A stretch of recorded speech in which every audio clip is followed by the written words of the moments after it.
How are you? How are you? How are you? How are you? How are you? Can you hear the difference between that first one and that last one? How are you? How are you? You may have studied American English for years, even graduated in English, but you arrive in the States, and the first thing you notice when you talk to someone is, yeah, you may not sound American. I need 4 days of your time to change that. Each day, we're going to cover a sound or aspect of pronunciation that your English teachers probably never mentioned or did very, very little of. But if you apply these to your speech, you'll automatically start sounding more natural.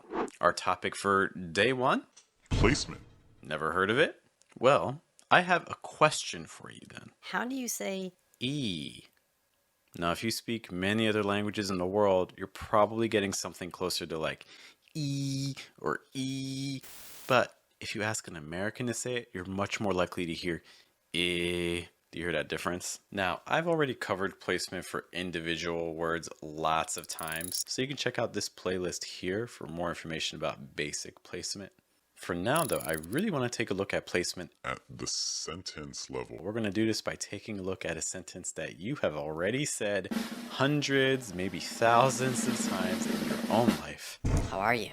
Now we're going to play around with this sentence by starting with a high placement and then gradually bring it down through 5 steps to a lower placement. I'll demonstrate. How are you?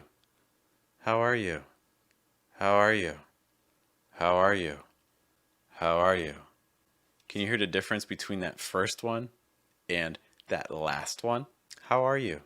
How are you? The last one in general is going to give you a more natural sound as it's lower and more open in the throat.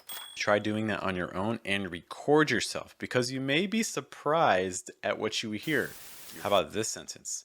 Thanks for your help. Thanks for your help. Thanks for your help. Thanks for your help. Thanks for your help. Thanks for your help. Thanks for your help. Even gave you an extra one there, right? Thanks for your help. Thanks for your help. Oh, there's also another exercise that can be helpful with placement too. Say this word, bun. Okay, we are now going to break this into smaller parts, starting with the vowel sound. Can you just do that schwa, that Now what we're going to do is we're going to add the B sound. Let's do it 3 times. B, b, b. Ideally, that vowel sound should not change. So record yourself and listen and see, are you modifying your vowel?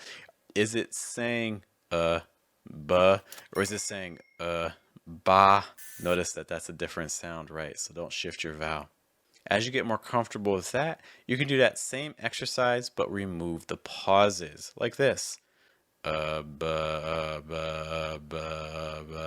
So again, just kind of rolling right from that sound to the B, back to the sound, back to the B, and so forth. Now we can move on to our last letter, the N sound at the end. So again, let's break it into smaller parts. Bun, bun. Notice that for all of those, the vowel doesn't really change. Bun. You may find that you can say and okay, but maybe it's harder to say like un. If you find that you're saying on, that's a sign that the N sound is modifying your vowel, so just be careful. We can also do this exercise as well without the pauses.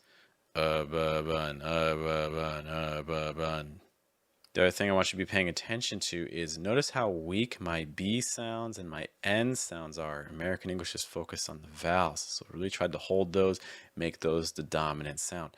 By saying that combination faster, as fast as you can actually make those B's and those N sounds weaker. Now there's one last group of exercises I want to take a look at, and it's going to be all about trying to get more breath through your throat, because even if you have great placement, if your throat's too closed, you're not going to get a natural sound. That's what the top video is for. But if you already feel comfortable with your breath, take a look at the day 2 challenge underneath.